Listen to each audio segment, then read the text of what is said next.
13h, 14h. Europe 1, 13h. Avec Céline Géraud, et on vous retrouve, Céline, avec vos deux débatteurs et invités pour décrypter l'actualité, notamment politique, Jean-Michel Salvatore et Paul Melun. Et on continue à parler de ce budget qui fait l'actualité. 16h, je vous rappelle, François Bayrou va donc présenter les grandes orientations de ce budget. Et cette menace de la censure qui plane toujours, qui vient de la gauche, mais également de la droite. La hausse de l'impôt serait l'une des lignes rouges pour le Rassemblement national, comme l'expliquait le député de la Somme, Jean-Philippe Tanguy, ce matin sur Europe 1 et CNews.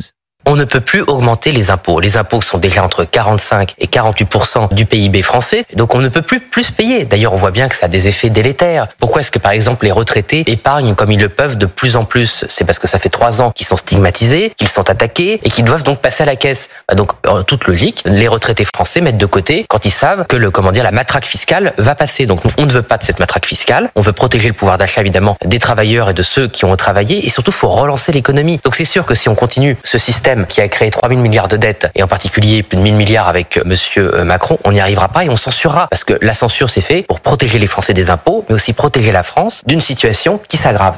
Voilà, la menace de la censure, Paul Melun, elle est là, bien présente. Menace de la censure bien présente du côté du Rassemblement national. Il y avait une petite incertitude quant au fait que le RN avait intérêt à la censure et donc potentiellement à la dissolution, parce que Marine Le Pen pourrait, le cas échéant, pas se présenter du fait de son actualité judiciaire.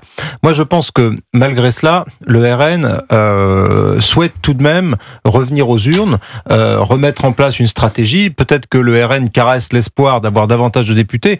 De mon point de vue, ça changerait pas grand-chose. S'il y avait une dissolution demain, je pense qu'on reviendrait à des équilibres politiques assez similaires à ceux qu'on a connus en juin 2025, en juillet 2025, pardon. Donc si vous voulez, 2024, pardon, moi je m'y perds avec les dissolutions.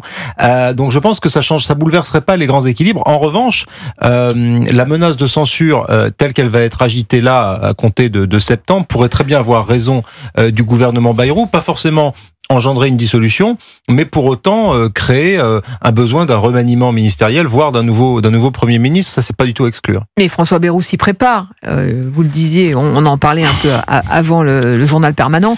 Voilà, il est prêt à cette éventualité. Il sait qu'il joue sa survie, mais il ira au bout de son projet. Bah oui, parce que l'exercice, tout le monde sait très bien que l'exercice est impossible.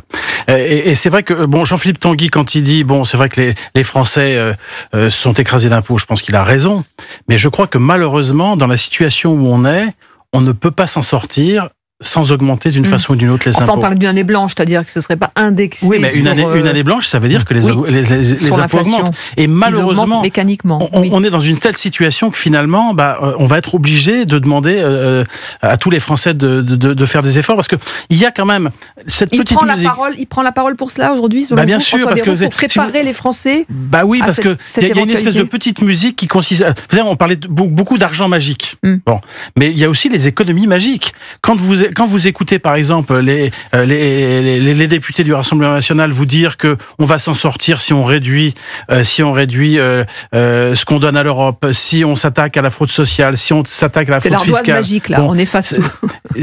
Bien sûr que ça peut avoir des effets, mais ça peut avoir des effets à moyen et à long terme. Mais on ne trouvera pas les 40 ou les 45 milliards dont on a besoin par des mesures de ce genre qui exigent quand même une politique sur le long terme et qui exigent aussi beaucoup de moyens. C'est la même chose par exemple sur les agences. On dit on n'a qu'à supprimer les agences de l'État où visiblement François Bayrou va annoncer cet après-midi qu'il en supprimera soit la moitié, soit un tiers. Bon, c'est ce qu'on lit un peu dans les journaux bien informés. Bon, mais au début on avait dit si on supprime un tiers des agences de l'État, on fera 3 milliards d'économies. Et puis puis vous avez des gens qui ont commencé à regarder un petit peu et qui disent non, ça sera pas 3 milliards, ça sera 500 millions. Donc si vous voulez, malheureusement dans la situation où on est, les efforts devront être partagés par tout le monde. Et c'est pour ça qu'il y a un vrai risque de censure, en fait. Et il disait au Point récemment, François Bayrou, j'ai choisi de vivre dans le risque. Je savais que c'était un sport extrême. Ce que je vais annoncer, personne n'a jamais osé le faire en France. Chacun prendra ses responsabilités. Moi, je prends les miennes. Voilà, avec une annonce pareille, c'est sûr qu'on s'attend à un vrai budget de rupture. Bon, moi, je suis un peu sceptique parce que je m'attendais pas vraiment à un budget autant en rupture que cela. Mais enfin, s'il sous-entend cela, François Bayrou, c'est qu'il doit avoir une idée derrière la tête. Je mets aussi ces déclarations en parallèle avec ce qu'avait dit, vous vous souvenez, Yael Braun-Pivet il y a pas longtemps. Oui. Elle a dit qu'il fallait pas exclure de principe d'augmenter les impôts.